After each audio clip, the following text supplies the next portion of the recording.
But for now, let's go to Kwame Brown. Manny has to give me all this bullshit. Oh Lord, let me sit up for this, man. Oh God. Okay. Because I don't like you just tell me because I literally have no I don't really. I I've think seen the Twitter. real question is did MJ make Kwame Brown cry? Yikes!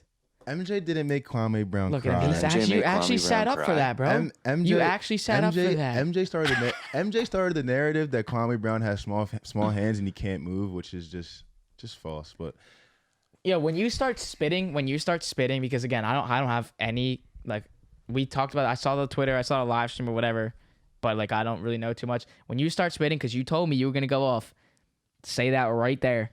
Look right there for that, bro, listen. So it starts like this, man. So my guys, Gilbert Arenas, Steven Jackson, Matt Barnes, they have a nice little podcast called All the Smoke. I'm sure all of you are aware of it.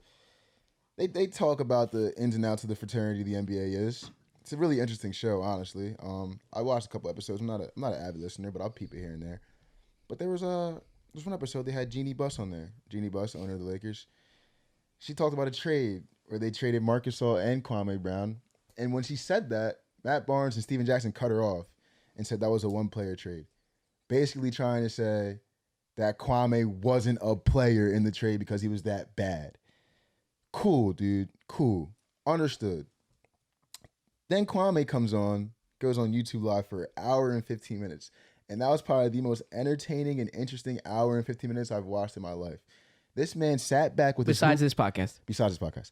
That man sat back with his hookah and spilled the tea like my old auntie would say. So basically you got 3 grown men, and we're going to add in Stephen A too because he went in on Stephen A. 4 grown men trashing this dude's name on the airwaves. Stephen A's been doing it for years. Now think about what I thought about is how what this did to the public, because we all know Kwame Brown as the biggest bust of all time. 18 years old out of high school, only a number 1 draft pick out of high school, all those implications, right? But when you think about it, you got to watch what you listen to and what you believe, because if you just look up Kwame Brown's career, I mean, how much of a bust are you if you put your mom in a house at 18 on the golf course? You played 12 years, you averaged 22 minutes. Your best year was 10.7 rebounds. Not horrible. Honestly, okay, you didn't live up to your expectations, but let's be honest here. We've seen worse bust. Anthony Bennett, Jahlil Okafor. I feel like I've seen worse bust than Kwame Brown recently, very recently. Yeah. So I just don't understand, man. I don't understand the hatred they have, not the hatred, but the hate they have towards him, because Kwame Brown was telling stories where there was a time where they were in Magic City and Gilbert Arenas was about to get robbed. The guy had him up on the wall and Kwame Brown came and saved him. Different situations where Steven Jackson was in situations and Kwame was the first one to have his back. And to have dudes, grown men, mind you, grown-ass men. I think I'm a grown man. They're grown, gray out the beard, stacked by. You're a grown-ass man. Yeah. Talking about a dude like this, it's just I don't know, man. I don't know. It changed my perspective about a lot of things. And especially how people handle situations. I love social media. I love what it does for us. But your first reaction, Steven Jackson, is to hop back on live. You guys are both talking to each other on the show yeah, I know you in real life and I know you in real life. So your response is, let me hop on live and show how tough I am to my viewers, instead of calling Kwame Brown up and being like, bro, can we hash this out? That's just something I don't, you know what the fuck I do. Yeah, if we have any issues, I don't text you. I call you. I don't do none of that. So I don't, that's the thing I just don't understand, man. And I've walked through my whole life thinking that Kwame Brown was a bust, or not thinking, but really believing it just because of what I've heard over and over and over and over and over again. And I mean, you can have your definition. You can think he's a bust. I mean, he didn't live up to a number 1 draft pick's expectations, but had a good long career. Made his money, took care of his family. I mean, when it comes down to it, when you think about a kid that comes from an impoverished area, he told a story one time about how he had no shoes walking home. He paid somebody for his shoes, got the shoes, beat him, and walked home. If you think about a kid like that, all he wants to do is make it to the league to take care of his mama. He don't care about the Hall of Fame. He don't care about all the accolades, all the fame, and all that. He don't care about that stuff. That's why you don't see Kwame Brown on camera now. He doesn't care. He just wants to take care of his peoples. And I think for a dude that seems like that good of a guy, that wholesome of a dude that just wants to take care of his people, for him to get so much hate is just blatantly wrong to me. And for people that actually know Kwame Brown and they were with him for 12, 13 years when he was in the league and still talk about someone's name like that, that was just, I just did not like it, man. Yeah, I don't really understand it. It seems like the nail was in the coffin. We knew what Kwame Brown was in the NBA. He retired in 2012. It's 2021. We're really still talking about this shit. Exactly. Like we're the guy has gotten his fair share of, hate, I'm sure. And I'm sure people are still giving it to him. But 3 grown men who are in the same situation as him and obviously succeeded more than he did. And we're still, we opened the coffin, we took the nail out of the coffin, opened it, and then reclosed it. Like, I don't really see the point here. And one thing that Steven Jackson said too on his live, he was like, your career was trash and your life was trash too. Bro, don't come at another grown man's life that put his mama in the house, took care of his people, does things for He's got kids a better now. life than us. Well, Like- because the one thing I heard in that live that Steven Jackson was saying was, he was like, look, like, you were like, here's the difference between you and I. Like, I can trash your basketball career, but you can't trash mine because you were like higher than me and you didn't live up to it, and I was lower than you and went way up.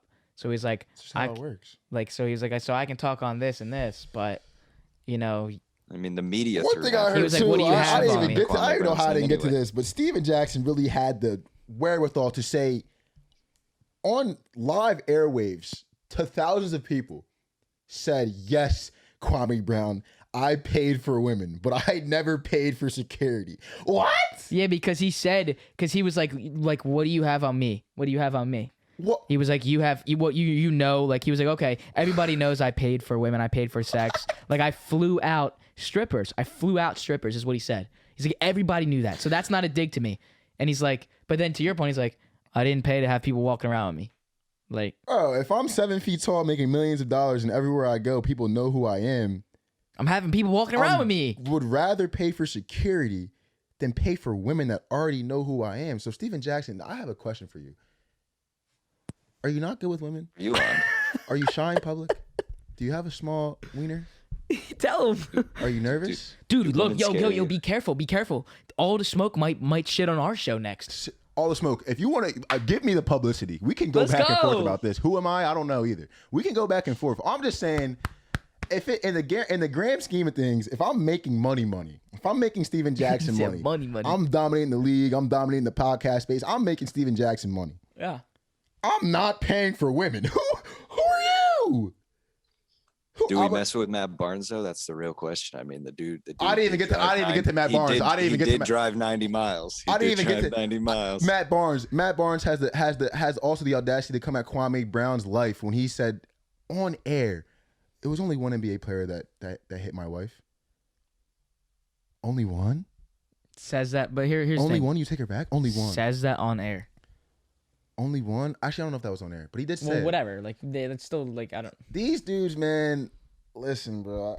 I mean, I guess we're adding to the gossip, I guess, but these grown ass men that know each other gossiping about each other like this, bro, it blows my mind. It makes you think, bro, is it really for the beef or is it for the publicity? I think in his Kwame Brown's Instagram live, I think he was saying stuff like that, like how it was like, you guys are doing this just for social media stuff. Kwame Brown did say he was like didn't I on hear the that? episodes you guys brought me up and didn't bring me up, you guys got the same amount of views or pretty much the same views. So Like his I think weird, one of his arguments was like, you're using my name like for clout, basically, Right. for like to get your guys' show and not views. have me on the show to defend myself. And they Also- resurrected the hate. It's not even like this is new shit. Like they It's they been took over what, with. they took what we've been saying for a long But then- time. That's like But you I'm said, not it's even been gonna lie, over bro. with. I've heard Stephen A. bring up Kwame Brown in a joking way, but like this was like recent, like last couple years. and I've heard then it. Comparison wise, it you makes saw- sense if you're gonna use his name. But You saw what Kwame Brown said. I think this was another Instagram live.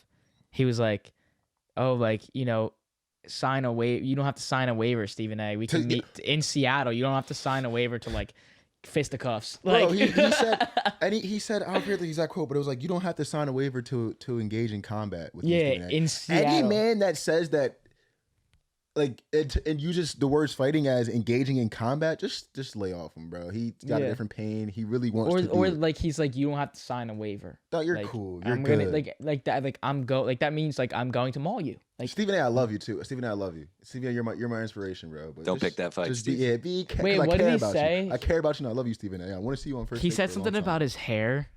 He said his He was like, I'll knock your like toupee off or something. Yeah, nah, he said like, his toupee line. He was going at him. That's my guy. Stephen A's my guy, so I can't do too much. Yeah, no, he is an inspiration. It's just But Stephen A came out and he said he's done. He's done joking about Kwame. He said after this he will no longer mention his name. Because Kwame is not about that bullshit. Well, because and like I mean I would like to say that we've kind of encountered in the same shit. When you speak up about it, people stop talking. And I know, Christian, you know what I'm talking about. When you speak up about when you speak up, if you're gonna say that shit about me, or about what those people do, then let us have a rebuttal to it. And then they're like, oh, we're done with it. So it's I understand it. We've not been in the exact place, but we've been in a similar situation. We've been in similar situations. So just had to get that out of the way. Bring it on. Yeah. So I just that whole story. I remember seeing that on social media, and I was looking at you, and you were like, because in our pre-show meeting, we're like talking about like what we want to do, and when you said, I'm like, I remember I was like literally looking at PGA stuff, and I'm like, you dropped Kwame Brown. I'm like, dude, I have no idea what you're talking about. I was like, we have to talk about it. I'm literally on the other side of the fence. We have like, to talk about it. Let's talk about Jordan Spieth, and we're like, let's talk about it. We have to talk about it. Sitting there like, it was blowing up on Twitter, bro. I was like, we have to talk about this. We have to talk about this. It's just insane. Like, bro, I feel for him, bro. He has a 16-year-old kid that probably goes on social media and sees all the hate his dad gets while he's sitting in probably $1 million house, while his dad's probably doing programs for all these kids, building Boys and Glories clubs that we don't even know about, and like. You know how much 16-year-olds are on social media, so yeah, especially now. But I feel like as a grown man, he had to nip that in the bud because he was silent for a long time. That's the other thing he said too. He's like, I'm not on this social media bullshit or like something he said. Not. So he's like, I don't. You could tell by the way he uses YouTube, bro. He'll walk. He's in his car with his do-rag on his phone on YouTube Live, and I'm tuned in. That's gonna do it for this show, man. We appreciate you guys for tuning in. Vendetta Sports Media. We'll have their links in the description. You can check out their website, see what the articles that they're writing. Christian's been doing some. He's got some MLB articles on there as well. You can check out all the other podcasts on there, and you can subscribe to their YouTube channel, Vendetta Sports Media. We'll have that in the description as well. We're having a good time with them. We'll see what happens with what we're doing with them. But for now, we're having fun with them, so we'll keep you guys in the loop with what's going on. We appreciate them, and thank you so much to Tyler McGee. You are my brother, dude. Thank you so much he's the reason why this all gets edited like this. He is the man. We'll drop him. I think his Twitter account is at Tyler_McGee. I don't know. He can fix that however the hell he wants. Maybe he's smiling right now editing this. But thank you, brother. Sir. Put your shit in there. You're the reason why everybody gets to see us cutting back and forth. That's all him. So all love to him. Appreciate him for doing this. You can follow us, our producer, Christian Lathrop, at CLathrop34, Manny Ruffin, at Mukavelli, and myself, at AllDayAJ27. If you guys want to follow the shows, we got a lot of buzz going on Twitter right now at ADED Podcast. Head over there. And then if you want to see some clips, you guys can see the clips of Joe Piper from last week. That is at ADED Pod on Instagram. We also did just start a TikTok. I have to say that as well. It's making these clips a little bit more dramatic with the sounds that we can put on there. Personally, I'm like falling in love with it, but you can check that out. It's literally just the All Day Everyday Show on TikTok. You can see what we're doing there. We're going to try to do some other things that are not related to the show, just like, other TikTok things, just to, again, it's more content for us. And then for the different demographic people out there on Facebook, you can check us out as well. Which is shout out my old heads on Facebook, right. Man. That's right. So that's simply the name of the show. Facts. Yeah. Shout out, cousin Paul, what's up, baby? We know a lot of people like for example, Joe has a big following on Facebook, so versus Twitter. So to have that can kind of give that, again, Christian gave me the big words last week. I couldn't even get it in my head myself, but demographic. So that was the word. So Facebook, you guys can see that as well. Again, that's simply the name of the show. Guys, we're having so much fun doing this. It's so much fun to sit here and do what we love, and personally for me, do what I love every single week. We're going to start to do some other announcements that we have coming later about everything with the show and what we're going to be doing, and obviously we've talked about that. You know what I'm talking about. But again, to have the lights here, to have the mics here, to just be doing this is so surreal. And like I said last week, this is my job. This is what we do. This is what we do. So hopefully we can keep this ride going, keep this train pumping, and you know, anything is possible when you put your mind to it. So keep that in your heads. We're going so far. Just hop on board.